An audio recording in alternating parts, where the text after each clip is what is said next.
নমস্কার, নাগরিক মনে সকলকে স্বাগত। এসএসসি নতুন যে এসএলএসটি 2 নিয়োগ করছে, সেই নিয়োগ প্রক্রিয়া ইতিমধ্যে একাদশ দ্বাদশের প্যানেল ওয়েটিং লিস্ট প্রকাশ করেছে। এবার পালা কাউন্সেলিংয়ের। সেই কাউন্সেলিংয়ে কীভাবে কাউন্সেলিং হবে, সেই নিয়ে উদ্বিগ্ন চাকরি প্রাপকরা, প্যানেল এবং ওয়েটিং লিস্টের প্রার্থীরা। নতুন রোস্টারে জটিলতার আশঙ্কা।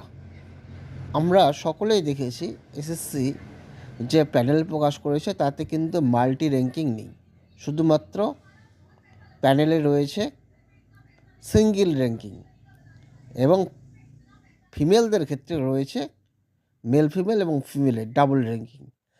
কিন্তু এসএসসির ওয়েটিং লিস্টে কিন্তু লক্ষ্য করা গিয়েছে মাল্টি র্যাঙ্কিং।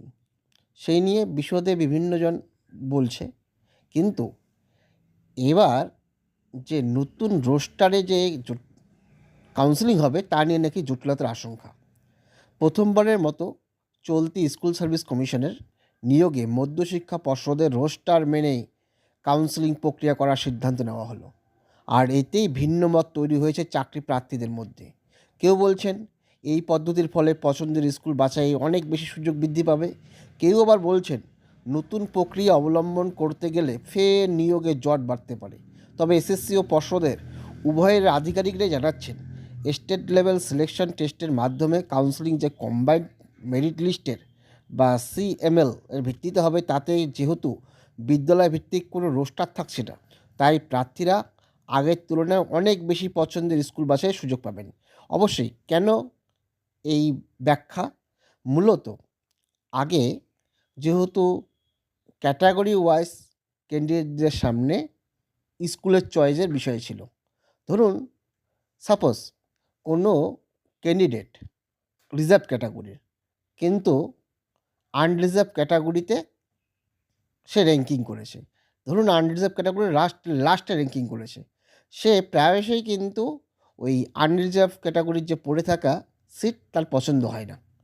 তখন সে তার নিজের ক্যাটাগরিতে গিয়ে তার অনেকগুলো অপশন পায়, সেই প্রেক্ষাপটে অনেকগুলো অপশন পায়, কিন্তু তাতে তাদের দাবি তাতে ক্যাটাগরির ক্যান্ডিডেটরা অনেক অপশন পেতে পারে যারা প্রথম দিকে র্যাঙ্ক করে বা যারা আনরিজার্ভে র্যাঙ্ক করে। কিন্তু এই প্রেক্ষাপটে যে ক্যান্ডিডেট কম্বাইন্ড র্যাঙ্কে, সে রিজার্ভ ক্যান্ডিডেট হোক কিন্তু আনরিজার্ভ ক্যাটাগরিতে যদি র্যাঙ্ক করে, তার সামনে তার পিছনের যতজন প্যানেলের মধ্যে রয়েছে তার সব স্কুল সে দেখতে পারবে। এটাই সিএমএল লিস্টের বা রোস্টার ছাড়া স্কুলের সুবিধা। তবে একাদশ দ্বাদশের মেধা তালিকায় স্থান পাওয়া চাকরিহারা শিক্ষিকা সঙ্গীতা সাহার কথায় এই রোস্টারে বিভিন্ন ক্যাটাগরির প্রার্থীরা কীভাবে স্কুল নির্বাচন করবেন, স্কোর কার্ডের ভিত্তিতে কীভাবে নিয়োগ শেষ হবে, আদৌ ওয়েটিংরা সুযোগ পাবেন কি না তা এখনও ধোঁয়াশায়। নিয়োগে আর কোনো জট যেন না হয় সেই আশা করছি। নবম দশমের নিয়োগে অংশগ্রহণকারী চাকরিহারা শিক্ষক রাকেশ আলম বলেন, নতুন পদ্ধতির ফলে আমাদের কতটা সুবিধা হবে সেটি এখনই বলা সম্ভব নয়। আমরা চাইব ওয়েটিং লিস্টে থাকা যোগ্য শিক্ষকরা যেন নিয়োগপত্র ও পছন্দ মতো স্কুল পান। একই সঙ্গে দীর্ঘ 7 বছরের অভিজ্ঞতা নতুন চাকরিতে যুক্ত করতে হবে। এছাড়াও ভেরিফিকেশনের ডাক না পাওয়া যোগ্য শিক্ষকদের নিয়ে এসএসসি ও পর্ষদ কী ভাবছে সেটাও নিশ্চিত করা হোক। বঞ্চনার অভিযোগে সরব হয়েছে নতুন চাকরি প্রার্থীরাও। তাদেরই একজন সন্দীপ কুণ্ডু বলেন, একাদশ দ্বাদশের মেধা তালিকায় বাংলা, ইংরাজি, ইতিহাস, ভূগোলের মতো বিষয়গুলির নতুনদের সুযোগ একেবারেই শূন্য বললেই চলে। শুধুমাত্র ইডাব্লিউএস পিএস ক্যাটাগরিতে নতুনদের সুযোগ পেয়েছেন।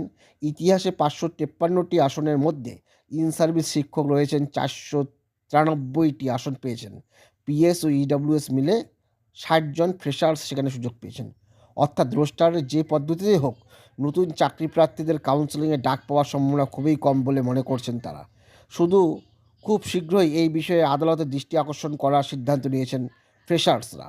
এখন দেখা যাক এই নতুন কাউন্সেলিং প্রক্রিয়ায় চাকরি প্রাপকরা কীরকম সুযোগ পান এবং ওয়েটিং লিস্টের প্রার্থীরা কীরকম সুযোগ পান, সেটা কাউন্সেলিং পর্ব হওয়ার পরেই বোঝা যাবে।